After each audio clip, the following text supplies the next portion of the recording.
Hormuz లో క్రమంగా తిరిగి సాధారణ పరిస్థితులు నెలకొంటున్నాయి. ఇరాన్ అమెరికా మధ్య ఒప్పందం కుదిరిన నేపథ్యంలో ప్రపంచ ఆయిల్ రవాణాకు జీవనాడిగా పేర్కొనే హర్ముజ్ కు మళ్లీ రాకపోకలు మొదలయ్యాయి. ఆంక్షల నేపథ్యంలో కొంతకాలంగా అక్కడ వందలాది నౌకలు చిక్కుకుపోయాయి. తాజాగా పరిస్థితులు కుదిరిపడడంతో తిరిగి ఆయా నౌకలు వెళ్లేందుకు సిద్ధమవుతున్నాయి. ఒప్పందం తక్షణమే అమల్లోకి రావడంతో ఇప్పటికే కొన్ని నౌకలు ఆ మార్గంలో బయలుదేరినట్లుగా తాజా నివేదికలు తెలుపుతున్నాయి.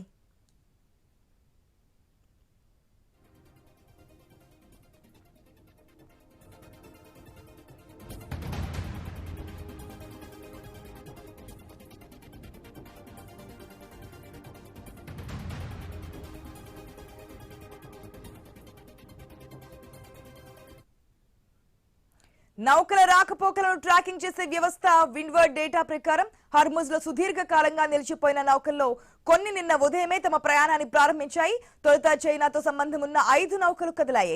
యూరోపియన్ జెండాలున్న 2 నౌకలు తర్వాత వెళ్లినట్లుగా తెలుస్తోంది. ఈ 7 నౌకలు కూడా గత 100 రోజులకు పైగా హర్ముజ్ సమీపంలో చిక్కుకుపోయినవేనని సమాచారం. వీటితో పాటు మరికొన్ని నౌకలు కూడా లంగర్ వేసిన ప్రదేశం నుంచి జలసంధి వైపు వెళ్లేందుకు సిద్ధమవుతున్నాయి. ఇందులో హాంకాంగ్, జపాన్ కు చెందిన భారీ నౌకలు ఉన్నాయని తెలుస్తోంది.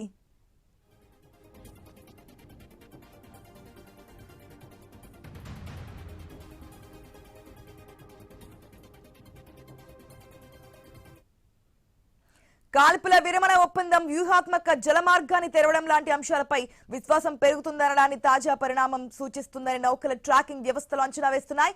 హర్ముజ్ లో పూర్తిగా సాధారణ పరిస్థితులు నెలకొనడం అనేది శాంతి ఒప్పందం అమలుపై ఇరుపక్షాల నిబద్ధతపైనే ఆధారపడి ఉంటుందని విశ్లేషకులు చెబుతున్నారు.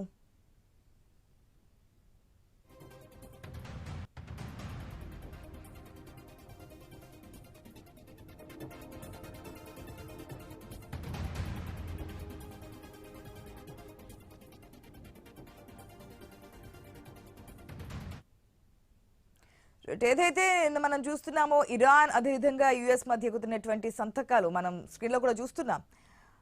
దీంతో ఇప్పుడు అంతర్జాతీయంగా ఉన్నటువంటి ఏదైతే మొత్తం అన్ని దేశాలు ఇబ్బందులు పడ్డాయో ఆర్థికంగా, మెయిన్ హర్ముజ్ జలసంధికి సంబంధించి రవాణాకు సంబంధించి అయితే ఇబ్బందులు ఏర్పడాయో అవన్నీ కూడా క్లియర్ అన్నట్టుగా తెలుస్తోంది. ఇరాన్ ఇప్పటికే అణ్వాయుధాన్ని కలిగి ఉండదంటూ కూడా ట్రంప్ మరొకసారి స్పష్టం చేసినటువంటి సిచ్యువేషన్ కూడా మనకు కనిపిస్తోంది. అమెరికా ఇరాన్ ఒప్పందంపై సంతకాలు పూర్తయిన నేపథ్యంలోనే ఆయన స్పందించారు. స్టాక్ మార్కెట్లు దూసుకెళ్తున్నాయంటూ కూడా తెలిపారు. ఆయిల్ ధరలు తగ్గుతాయంటూ కూడా ప్రకటించినటువంటి సందర్భం కూడా మనం చూసాం. మెయిన్గా ఏదైతే ఇరాన్ అమెరికా మధ్య కుదిరినటువంటి శాంతి ఒప్పందం కారణంగానే హర్ముజ్ జలసంధిలో నౌకలకు కూడా ప్రయాణాలు స్టార్ట్ చేసినట్టుగా తెలుస్తుంది. దాదాపుగా ఫిబ్రవరి 28న మనకి యుద్ధం స్టార్ట్ అయింది, పశ్చిమాసియా యుద్ధం అనేది. అప్పటి నుంచి కంటిన్యూ అవుతోంది. అనేకసార్లు సీజ్ ఫైర్, కాల్పుల విరమణ ఒప్పందాలు ఇవన్నీ జరిగినప్పటికీ కూడా అక్కడక్కడ మళ్ళీ కాల్పులు చోటు చేసుకోవడం, ఇజ్రాయెల్ ఎంటర్ అవడం, ఇజ్రాయెల్ లెబనాన్ మీద అటాక్ చేయడం, మళ్ళీ ఇరాన్ కూడా అటాక్ లోకి దిగడం, ట్రంప్ మళ్ళీ మాట్లాడడం, ట్రంప్ కూడా యుద్ధానికి సంబంధించి మాట్లాడినటువంటి సందర్భంలో అనేక ఒడిదుడుకుల మధ్య నిన్న జరిగినటువంటి సంతకాల సేకరణతో ఒక క్లారిటీ వచ్చినట్టుగా తెలుస్తోంది. మళ్ళీ ఇక్కడ ఒకవేళ ఇరాన్ గనక ఏదైనా చర్యలకు ఉపక్రమించితే గనక మళ్ళీ దాడులు చేస్తామని చెప్పి అమెరికా చెప్తున్నటువంటి సందర్భం కూడా మనకు కనిపించింది. మాట్లాడదాం, మనతో పాటు అనలిస్ట్ ఉప్ప లక్ష్మణ్ గారు ఉన్నారు. Good morning sir. లక్ష్మణ్ గారు, ఏ విధంగా చూడొచ్చు ప్రెసెంట్ హర్ముజ్ జలసంధి ఓపెన్ అయింది, దాదాపుగా ఆయిల్ ధరలు కూడా తగ్గొస్తున్నాయి, స్టాక్ మార్కెట్లు కూడా పుంజుకున్నటువంటి సందర్భం మనకు కనిపించింది. ఎప్పటి వరకు అనేది ఇంకా డౌట్, ఎందుకంటే సంతకాలు జరిగాయి కానీ ఇది పూర్తి స్థాయిలో మేము ఇంక యుద్ధం చేయమనేది కాదు, ఇంకా జరుగుతోంది. 60 days టైం ఇచ్చారు కాబట్టి అది కావాలంటే పొడిగించుకోవచ్చు అంటున్నారు. ఈ లోపు ఏదైనా జరిగితే మళ్ళీ వార్ కంటిన్యూ అవుతుందని చెప్పి ఇండికేషన్స్ కూడా ఇస్తున్నారు కదా.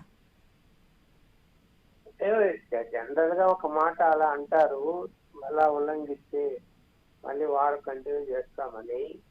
కానీ ఇప్పుడున్నటువంటి పరిస్థితుల్లో ప్రపంచ దేశాలన్నీ కూడా అమెరికా మీద ఒత్తిడి తీసుకొచ్చాయి. ప్రత్యేకించి గల్ఫ్ దేశాలు తీవ్రమైన ఒత్తిడి తీసుకొచ్చాయి. అలాగే అమెరికాలో కూడా ప్రజలు తిరుగుబాటు స్టార్ట్ అయింది. ఎందుకంటే ధరలు విపరీతంగా పెరిగిపోయాయి. ఎప్పుడు పెరగనంత ధరలు అమెరికాలో పెరిగిపోయాయి. సో దాన్ని అంగీకరించే పరిస్థితులు లేదు అక్కడ ప్రజలు. ఇవన్నీ ఆలోచించిన తర్వాత ఇంకా ట్రంప్ తనకు వేరే మార్గం లేదు, సో అంగీకరించాడు. అలాగే మరి ఇక్కడ ఎంతకాలము దాడులు చేయగలుగుతారు, ఏం దాన్ని తట్టుకొని నిలబడాలి అనేది కూడా ఆ ఆలోచనలో ఉన్నప్పుడు యుద్ధాన్ని విరమించుకోవటం అనేది ఒకటి మంచి పరిణామంగా చెప్పవచ్చు. అలాగే ఇజ్రాయెల్ ను కూడా కంట్రోల్ చేశాడు ట్రంప్. ఇందులో ఇజ్రాయెల్ తో సంబంధం లేకపోయినా కూడా తను చొరవ తీసుకున్నాడని చెప్పచ్చు ట్రంప్. సరే, అతను మామూలుగా బెదిరింపు అనేది ఉంటది. మళ్ళీ మీరు ఉల్లంఘిస్తే ఎట్లా చేస్తాము అని.